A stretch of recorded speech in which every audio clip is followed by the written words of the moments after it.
Seorang pria yang merasa dirinya terasingkan dan tidak diterima di lingkungan masyarakat tempat tinggalnya pada akhirnya memutuskan untuk merencanakan aksi penyerangan dalam skala besar terhadap orang-orang yang tidak berdosa. Meskipun pelaku ini mengetahui jika perbuatannya akan mengakibatkan jatuhnya korban dan kekacauan yang sangat besar, namun sayangnya pria ini tetap nekat melakukan rencana kejinya.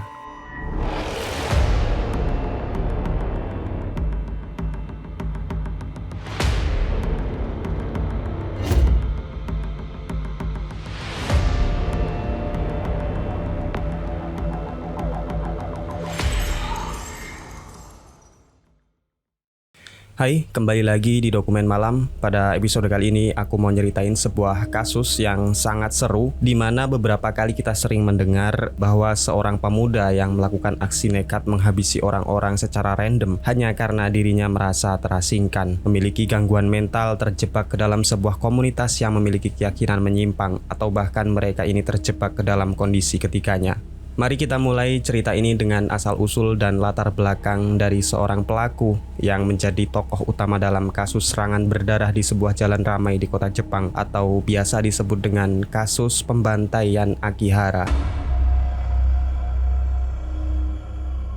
Tomohiro adalah seorang anak yang lahir di tengah-tengah keluarga yang terbilang kaya raya. Sejak tahun 1982, ia dan keluarganya tinggal di sebuah wilayah yang asri dan memiliki rumah yang sangat bagus di kota Aodi.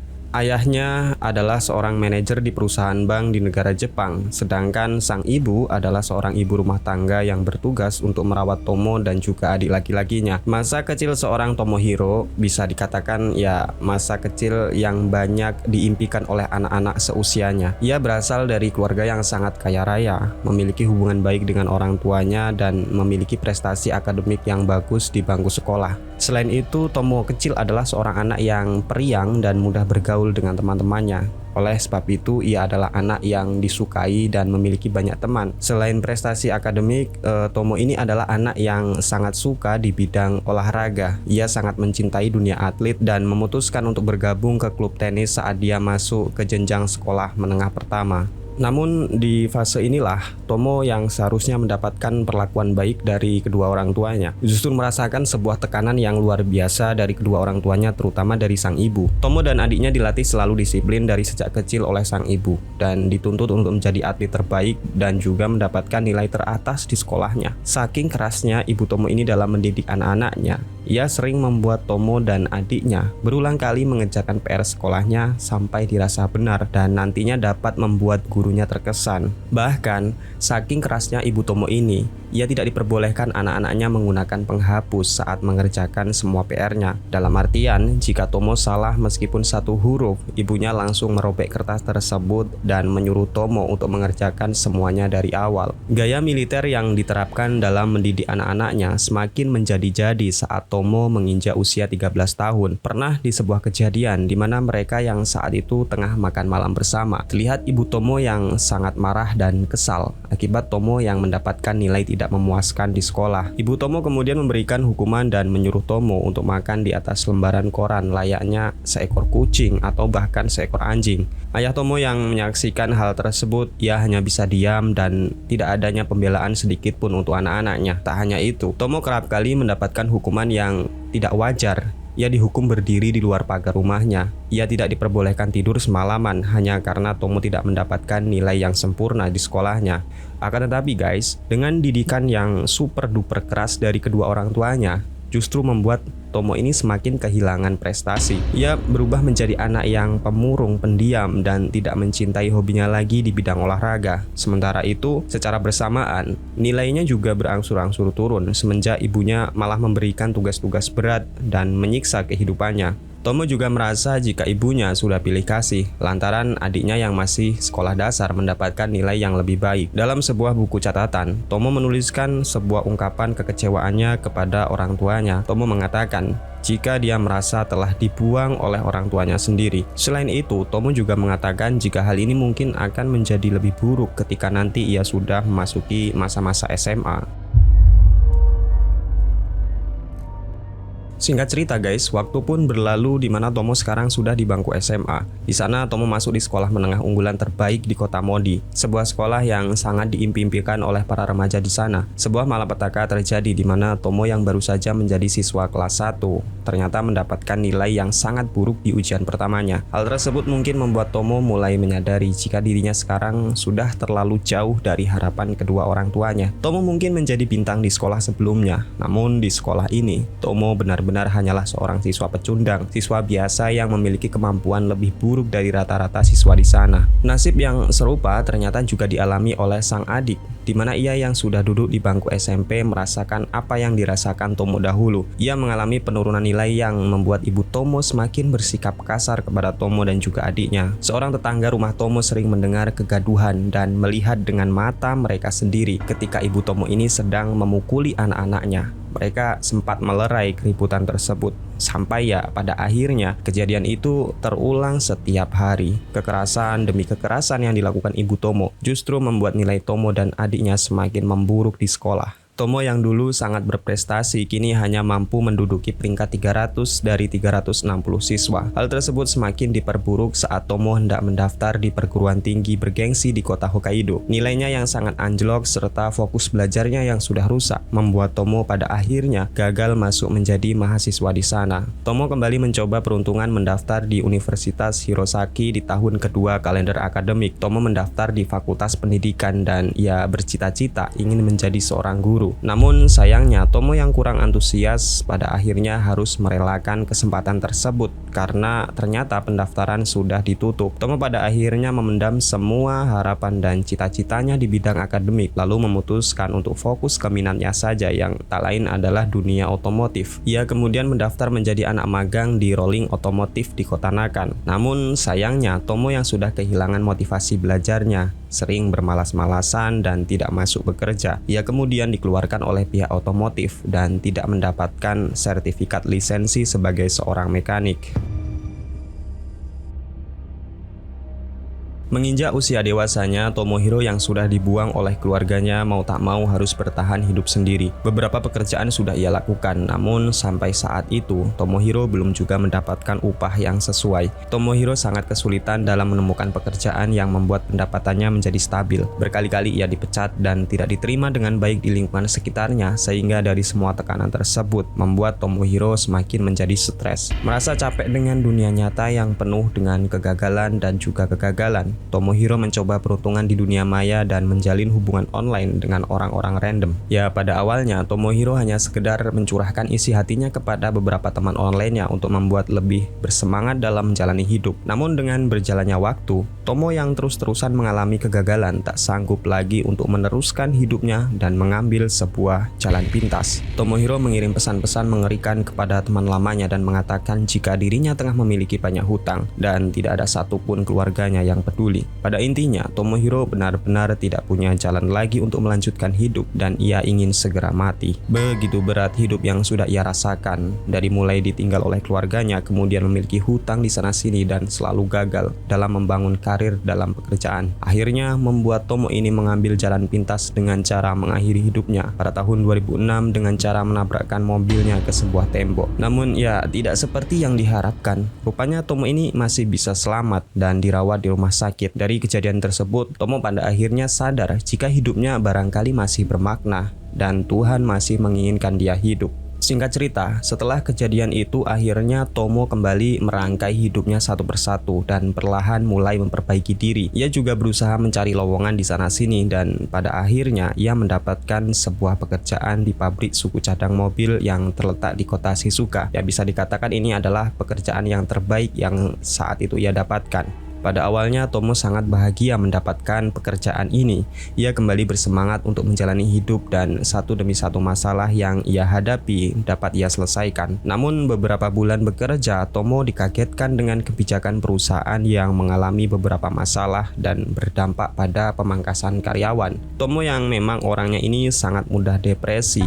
Ia mendengar berita tersebut tentunya sangat shock. Namun baiknya, seorang atasan mengatakan kepada Tomo jika posisinya ini sebenarnya sebenarnya aman dan ia masih bisa dipertahankan. Namun kendati demikian guys, seorang yang memiliki trauma masa lalu seperti Tomo ini tipikal orang-orang yang selalu overthinking.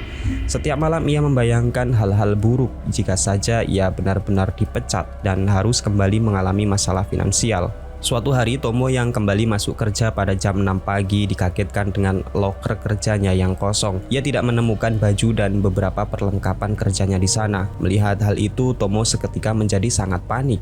Ia terlihat emosi dan menuduh jika teman-temannya lah yang telah mencuri baju dan juga peralatan kerjanya. Tomo kemudian membuat kegaduhan dan merusak beberapa baju dan peralatan milik temannya. Atas insiden tersebut, jelas saja semakin membuat Tomo semakin depresi. Berhari-hari ia tidak masuk kerja dan pada akhirnya ia mendapat surat pemecatan dari perusahaan. Tomo yang sudah menjadi pengangguran pada akhirnya kembali dengan masa lalunya dan sibuk dengan dunia online. Terlebih lagi, Tomo yang semakin masuk dan menyelam ke dunia yang tanpa batas itu tanpa sadar jika dirinya saat ini tengah kecanduan dalam jaringan dark web, sebuah jaringan yang berisi orang-orang jahat, orang-orang putus asa dan semacamnya. Di forum gelap itulah Tomo sering mengeluhkan semua kegagalan dan kegagalan serta betapa putus asanya hidup yang tengah ia jalani. Beberapa orang mulai empati dengan apa yang dialami dan kemudian memberikan semangat. Tomo juga menemukan seorang wanita yang terlihat sangat peduli dan pada akhirnya hubungan mereka semakin dekat. Akan tetapi beberapa hari kemudian si wanita yang ia kenal secara online tersebut menghilang dan membuat Tomo yang sudah terlanjur sayang kembali mengalami depresi. Ya, seandainya orang-orang seperti Tomo ini memiliki satu saja orang yang terus menemani, mungkin saja nasib mereka tidak seburuk saat itu. Namun sayangnya, Tomo yang sudah gagal dalam berbagai hal, sayangnya harus gagal juga di dalam dunia percintaan. Di dalam sebuah buku pribadinya, Tomo menuliskan betapa frustasinya dia saat mengalami kesepian.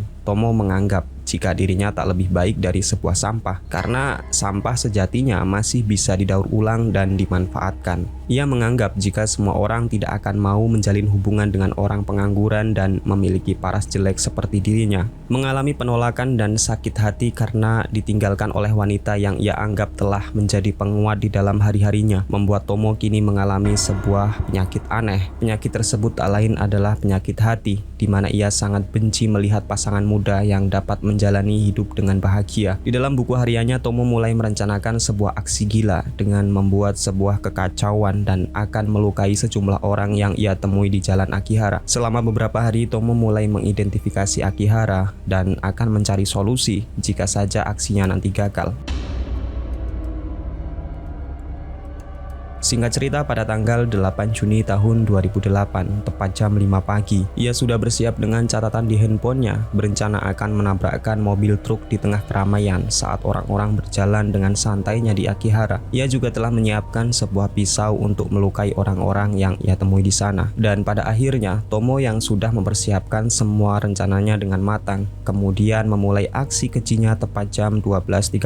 Dengan mengambil nafas dalam-dalam, Tomo mulai menekan pedal gas mobilnya dan menabrak 5 orang tak bersalah yang tengah menyeberang. Ia terus menekan tuas gas mobilnya sebelum pada akhirnya berhenti dan menusuk orang-orang dengan pisau yang telah ia bawa.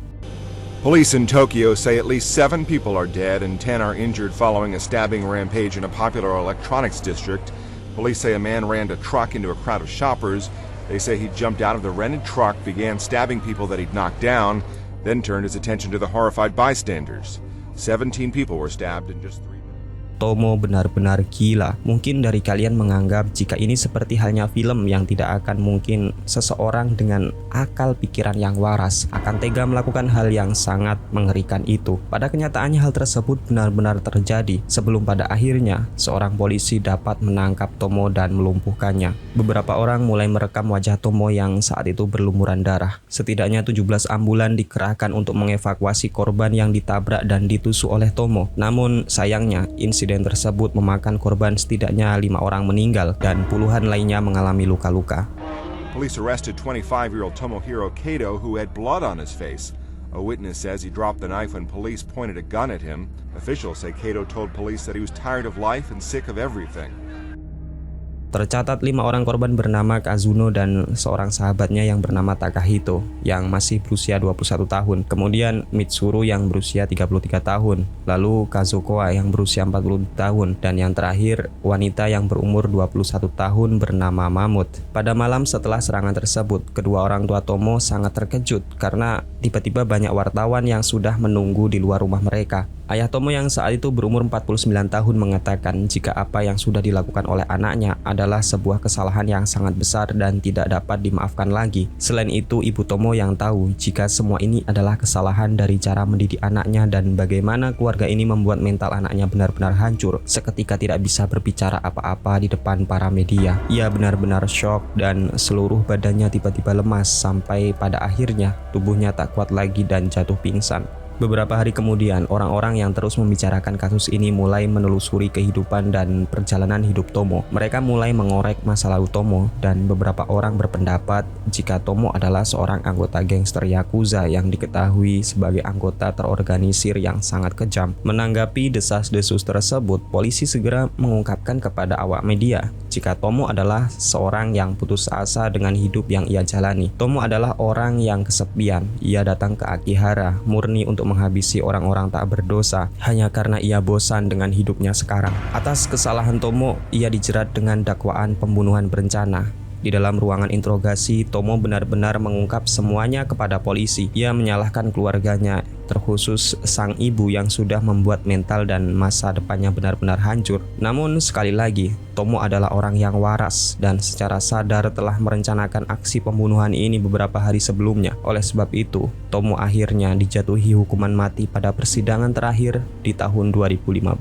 Sebuah hukuman yang paling berat yang biasanya diberikan untuk pembunuh berantai dan pembunuhan brutal seperti Tomo. Jika kalian ini adalah kisah akhir menyedihkan bagi keluarga Tomo, maka tebakan kalian salah guys. Karena ternyata akibat dari apa yang sudah Tomo lakukan juga berdampak buruk terhadap keluarganya. Ayah Tomo memutuskan untuk mengundurkan diri dari pekerjaannya dan mereka pindah ke sebuah pemukiman sepi di daerah Alorhi. Sementara itu, kesehatan ibu Tomo semakin hari semakin memburuk sehingga harus dirawat di rumah sakit. Orang tua Tomo pada akhirnya memutuskan untuk bercerai, sementara adik Tomo yang saat ini telah bekerja harus menanggung semua aib keluarga di pundaknya seorang diri. Adik Tomo mengatakan kepada media jika pola asuh ibunya sangat keras dan membuat ia dan kakaknya mengalami gangguan mental sejak masih kecil. Dan yang paling menyedihkan adalah saat adik Tomo kemudian memutuskan untuk membunuh dirinya sendiri pada bulan April tahun 2014 karena sudah tidak kuat dengan apa yang terjadi dengan keluarganya. Dan ya, begitulah kisah menyedihkan di balik serangan mematikan yang terjadi di Jalan Akihara. Akan ada banyak pelajaran yang bisa diambil di sini. Kita sebagai orang tua harus mengetahui bagaimana kondisi dari anak kita, sedangkan sang anak juga harus memaklumi bagaimana kondisi dari orang tua kita. Saya Nanja dari Dokumen Malam mengucapkan banyak terima kasih dan sampai jumpa di kisah mengerikan selanjutnya.